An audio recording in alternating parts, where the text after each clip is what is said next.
Are you looking to learn the best hunter in the game right now? Well, do I have a hunter for you?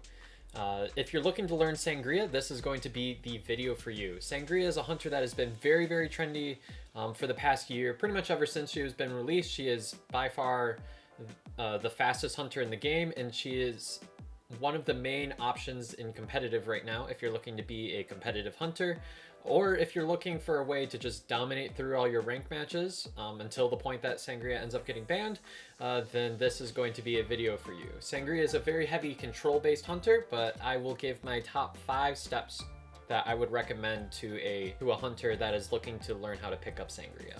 Now, the first tip that I would give is to make sure that you find the camera settings that work correctly for you. Now, in order to do this, I'm going to show you in settings. If you go to settings and you go to controls, if you swipe all the way down, you'll see these characters. If you switch this to, go hunter. If you switch this to opera singer there will be this option right here. Now, I like to have mine set to on. This basically determines if the switch is turned on, the dashes will go in the direction of the camera. If it's off, it will go in the direction of the character. And I'll show you what that means in just a second. All right, I'm going to show this in the order of which one I think is probably the easiest way to control Sangria as you're first picking her up. And that will be with the setting off. So if you look at Sangria right now, you'll see that the dashes will go in the direction that the character is facing, as I had described on the previous screen. This makes it so that you don't have to do so much work with touching the screen so many times. The Sangria will just go in the direction that the character is facing, which means that you don't have to mess so much with camera angles. Now, this being said, I believe that this method is slightly less accurate. You're more likely to miss your dashes this way in my experience, but it's also not quite as fast, as you need to wait at the end of each dash for the character model to actually change in the direction that you want to go before you're able to do your next dash accurately. So I believe it's slightly slower, not quite as accurate, but if you're looking for some hunter content that features a Sangria player doing this, there is one hunter in IVL that uses this method. If you look at Team YS, their hunter D uses this method, and you can tell he's using that method because the dashes go in the direction of the character. And to show you the next 2 methods, I'm going to switch my camera right here into a hand cam. Okay, now that I have that set, I have the setting to on. Now, there are 2 main ways to play Sangria using this method. One is going to be just using your 2 thumbs, and that's going to look like this. So notice how every dash I dash, I pick my thumb back up off the screen, rotate with my right thumb to wherever I want to change direction to next. And I basically just do that over and over again. Now, I believe that this is something that's very difficult to do very, very quickly, but it can be, once again, another nice way to get used to this kind of pattern and pick her up with relatively quickly. So this is what I would say probably the majority of Sangria players do, with the exception of very few. Now, the last method is the one that I think is most accurate. If you look at RC Peter, which is probably the best Sangria in Japan right now, he uses this method, and I call this the claw method. Now, this one will be a little bit different than what you've probably done with any other hunters, but doing this is going to be the fastest and most accurate that you're going to be able to do your dashes. So to do this, you have your left thumb control the joystick, you have your pointer finger on the right hand rotating your screen, and you're going to have your thumb on your right hand pressing any of the action buttons that you need. And so if I do a few dashes, that's going to look something like this. I've got my thumb pushing the buttons down, and doing this makes it so that you can move really, really quickly. I'm missing the button a few times. It's very tough to do this with a hand cam right over my face, but you get the idea.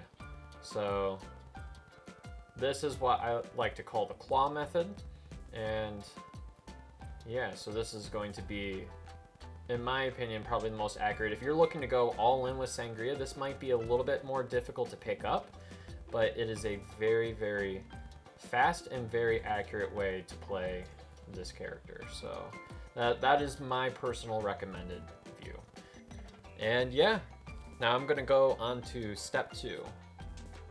Now, step 2 is something that I found personally very, very helpful, and that is going to be utilizing this single practice training mode.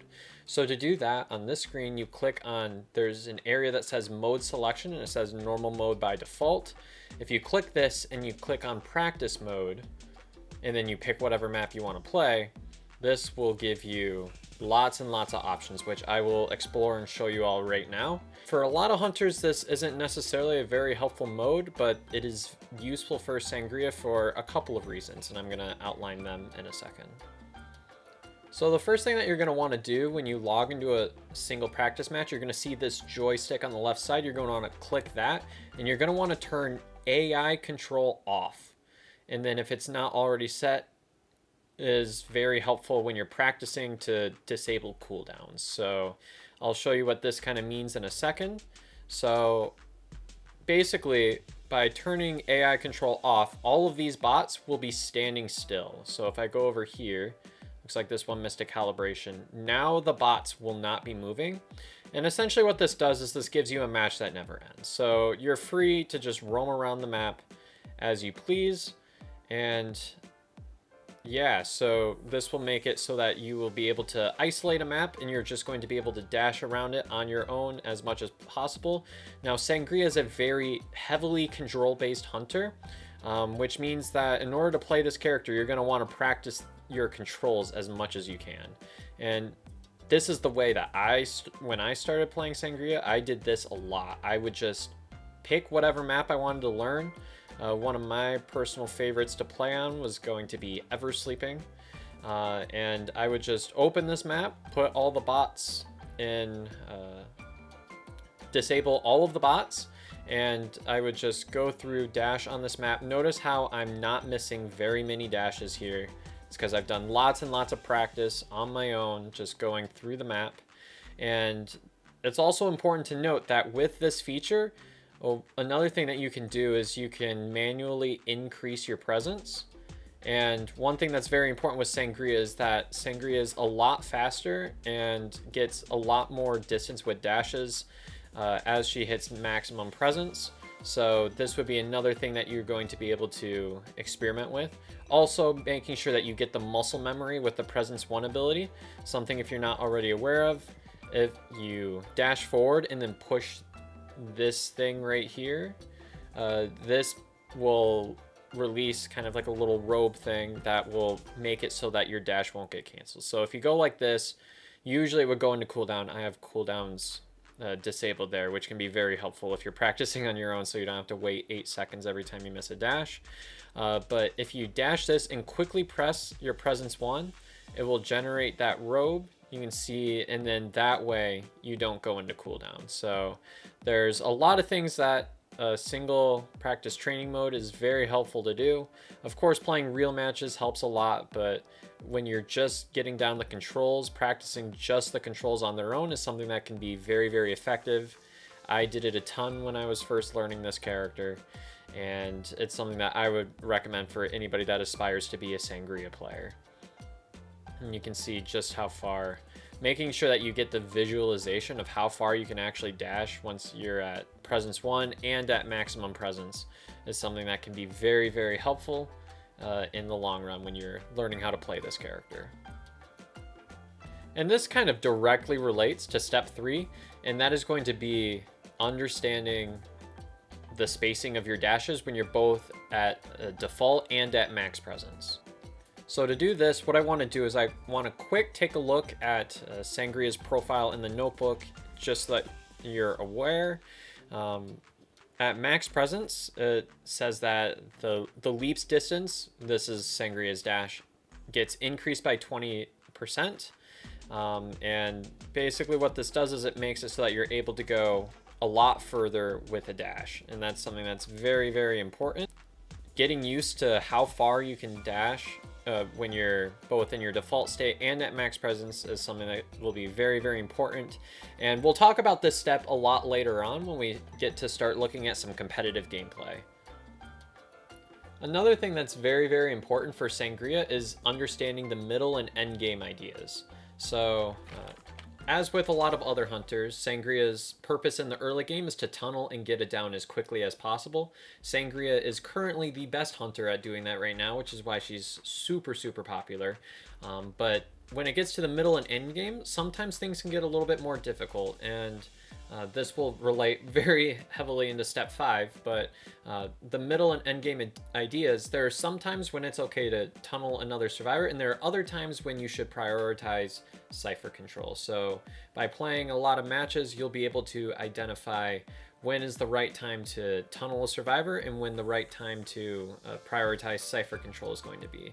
Sangria is a hunter that has a lot of mobility, both by her recall ability, being able to call back to one of her shadows, and by just her insane speed, being able to get to ciphers really, really quickly, especially if they are close together. So that's something that will be game sense that will develop over the course of time, but it's something that definitely needs to be studied through step 5, which is going to be watching how competitive Sangria players play. Now, this is something that's pretty specific to hunters that are in the meta. Being that Sangria is currently the most popular round 1 pick right now, probably second being Ivy, there is a lot of Sangria gameplay out there, and there are 2 main sources where you can go to watch some Sangria gameplay.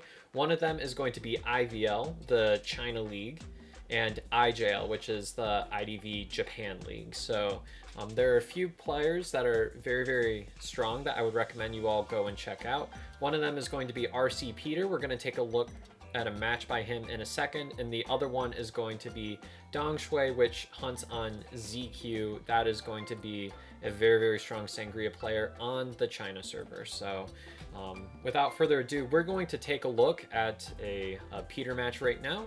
And yeah, here we go. All right, so this is the match that I picked out to review with you all right now. This is going to be the Axis Survivors versus RC Peter, the Sangria I was talking to you all before. One thing that you'll notice that right off the bat, very, very fast controls. And one thing you'll notice here, he knows exactly how far he can get with his dashes before his ability will cancel out. So he's able to get a lot of time in kind of the dash, because that's faster than residing in the shadow here. So one thing that he does is he uses his secondary ability when he has it to get a very, very fast down on the cheerleader here. Now, one thing to pay attention to is that Peter right here is against the Axis Survivors. The more you watch competitive league gameplay, the more you'll notice what teams are kind of perform the best from the survivor and the hunter side, and Axis typically has very, very strong performing survivors here. So Peter knows this and is playing very, very aggressively right now. Again, going after the cipher decoding while he's waiting for the tram to stay put, and this will lead to a very, very fast down here. And once again, there might have been a few missed opportunities to swing earlier on in the game, but again, Sangria opens up a lot of opportunities to attack, and it's best to take advantage of those, utilizing kind of those controls we were talking about before. And it's all about memorization on when your key dash points are going to be. Once again, going after ciphers whenever possible on the chair. This is going into kind of the middle and end game ideas I was kind of talking about before. Whenever you want to, first of all, you want to take hits whenever you can get them. Secondly, you want to deny the cipher rush whenever possible. So right there, Peter decides to farm the survivor off the chair. And the survivor is going to die in a corner, which is absolutely what a survivor team should be doing. But once again, Peter saw that the Aeroplanist was perhaps prematurely in the area to rescue. We saw that Aeroplanist does have the Tide Turner, but Peter did not hesitate on a chance to get a free hit on a survivor. The same way if you're playing any other hunter, whenever you're given opportunities to make some damage, you want to take advantage of it. So once again, we see right here. And if you look down in the corner there, you're going to see that Peter is actually using that claw method that I was talking about during step 1. So once again, it's just kind of showing that in action. Claw method is something that can be very challenging to pick up at first, but it's something that can be very, very rewarding. As you see, very, very accurate dashes here, and honestly, very, very fast speed as well. So I think that has been the first missed dash of this game. So once again, Peter showing just how accurate of a Sangria he is.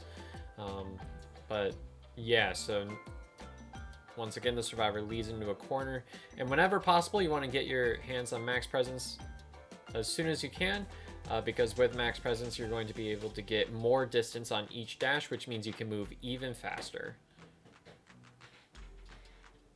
And one thing that's very trendy too, if you're kind of looking for builds to play Sangria with, this has been one that's been very trendy right now, going the trump card warp. The reason why they go warp is because the cooldowns just kind of work better. In addition to this, it's a lot less committal than if you play blink. But once again, gets a nice hit on the Aeroplanist here. And now Peter knows that this is the right time to go after the survivor because of the fact that the Aeroplanist was in a very open and exposed area. He was able to guarantee that hit right away. In addition to this, this was going right on top of a Cypher that Magician was doing. So not only do you chase a survivor here, but you also disrupt the Cypher decoding by the way that the Aeroplanist was rotating. So once again, that's just keeping a really strong purpose of the middle game ideas. And once again, these very, very fast controls here. There's no more tides, so Peter's not going to have very many issues getting the attack right here. And now it's going to be a matter of farming this survivor as quickly as possible. And you can see just how much he's able to get the dashes with. Once again, very efficient with both the Presence 1 ability and the Recall ability. That's another way you can use the Recall ability, is if you get your shadows on the other side of a pallet when a survivor vaults it, if you have fast enough reaction time, you can go ahead and get hits as simple as that. But also notice how he uses both the dash, the dash into the Presence 1 ability, which was something that I was mentioning before. And once again, with just how fast this game has been paced, the survivor's decoding is not going to be enough. And you'll find that with a lot of your ranked matches, is that stuff will happen so fast that decoding is just not going to be enough. That's one of the reasons why Sangria is so powerful right now. And we're going to see, once again, Aeroplanist is dead on chair, so once again, once Peter ends up getting this down, ends up using trump card in the blink, once again showing that having trump card is very flexible for kind of the middle end game for whatever you need it to be.